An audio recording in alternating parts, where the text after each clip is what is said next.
បាទមកទៅជាការដាំដុះនៅ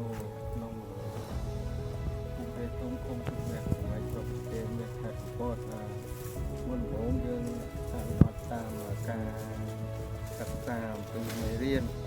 ខាងវិស័យកសិកម្មអញ្ចឹងមេរៀនវាមានទី1យើងរៀបចំដី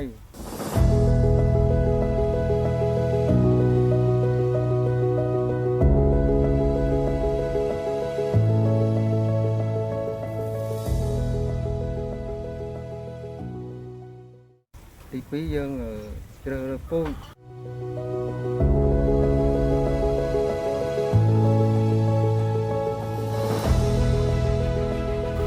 យើងការថែទាំនិងបញ្ចប់បន្តទី4ទៀតយើងប្រមូលផលហ្នឹងហើយបាទមេរៀនហ្នឹងមានប៉ុណ្ណឹងអញ្ចឹងយើងចាប់ផ្ដើមពីដំបូង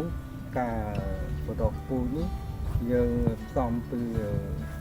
ទី1គឺលំមុខគោយើងយកមកលីងបាទយើងលីងយើងឆាវាឲ្យអស់ខប់ស្មៅឲ្យអស់មេរោគមានតកោអីហ្នឹងអាហ្នឹងយើងផ្សំជាមួយស្កៃដូងយើងរាយវាឲ្យម៉ត់ទៅបាទហើយយើងយកមកលាយចូលគ្នាដើម្បីយើងយកមកបដកតែម្ដងបាទយើងមានត្រីមានអីយើងពូជហើយស្អាតអញ្ចឹងយើងប្រកបាន14ថ្ងៃអាហ្នឹងយើងចាប់ដើមយកទៅដាំបាទយើងដាំអាហ្នឹងយើងប្រកកូនហើយរៀបចំក៏យើងរៀបចំដីហើយអញ្ចឹងយើងរៀបចំដីហើយយើងចាប់ដើមដាំតែម្ដងបាទកូន14ថ្ងៃហ្នឹងចាក់ដៃកូននេះចូល10ថ្ងៃហ្នឹងបាទយកមើលថ្ងៃទៀតតាមដែរតែកូនវាអត់បញ្ហាវាបើយើងធ្វើដីមិនតាន់ក៏វានៅហ្នឹងព្រោះវាអត់គុំលើសហ្នឹងហ្មងដែរបាទហើយក្នុងការយើងដាំហើយយើងត្រូវស្របវាចាក់ដែងបាទដែងថាវាត្រូវសើមមិនវាទទួលណើមយ៉ាងម៉េចអាហ្នឹងយើងកំណត់ដូចធ្លាប់រាល់ដងយើងអាចដឹងថាអាហ្នឹងវាស៊ីសម្លៅប្រហែលអាហ្នឹងយើងដឹងហើយបាទហើយ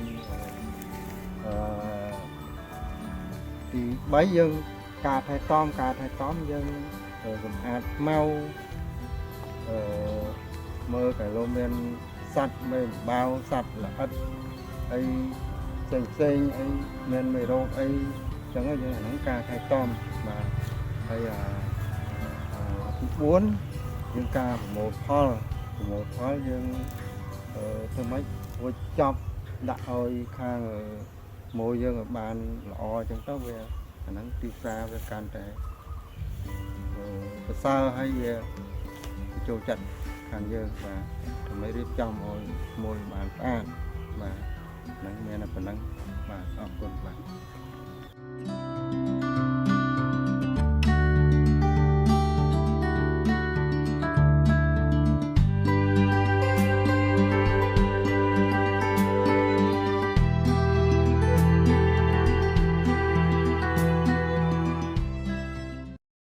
ក្នុង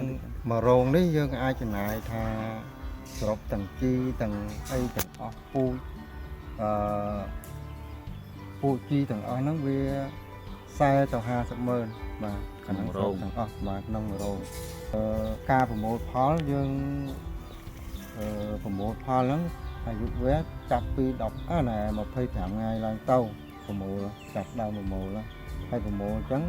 បើសិនជាគេហៅថាក្នុងមួយរោងហ្នឹងបើស្ពៃហ្នឹងវាធំវាគំអាហ្នឹងវាអាចបាន1តោនឬ1តោន200គីឡូអញ្ចឹងបើតម្លៃវាហើយ2000យើងអាចបានថាស្មើនឹង2លានយើងកាត់កងហើយវាគឺតាមហ្នឹងអញ្ចឹងទៅបាទអរគុណបាទ